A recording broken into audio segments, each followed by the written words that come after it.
müəllimlərimiz bizim müəllimlər bizə ki, sən matematikada ayaqlasan. Çünki mən müəllimə dedim ki, mən 100-ə kimi bilirəm, 200-ə kimi.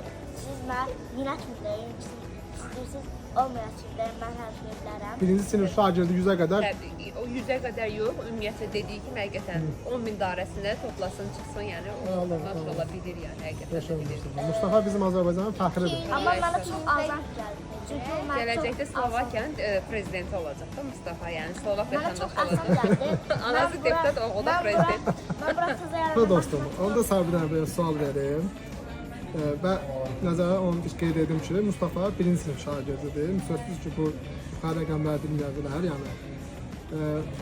Mustafa 17 üstə gəl 12. 17 üstə gəl 17. 17 üstə gəl 12. 17 üstə gəl 12. 29. Əla, gözəl, gözəl. 14, 13, 12, 11, 19. Elə sayılır. O sayılır. Amma Bir 50 ilə sayılır. Amma Mustafa mən sual verdim, birbaşa cavab verdi ki, 29. Yəni o avtomatik beyində hesablayır. Yəni bu da çox Kəllədir də bu Mustafa ona görə. Onun Çünki vəziyyəti elə bir riyaziyyata marağından da yəni bu da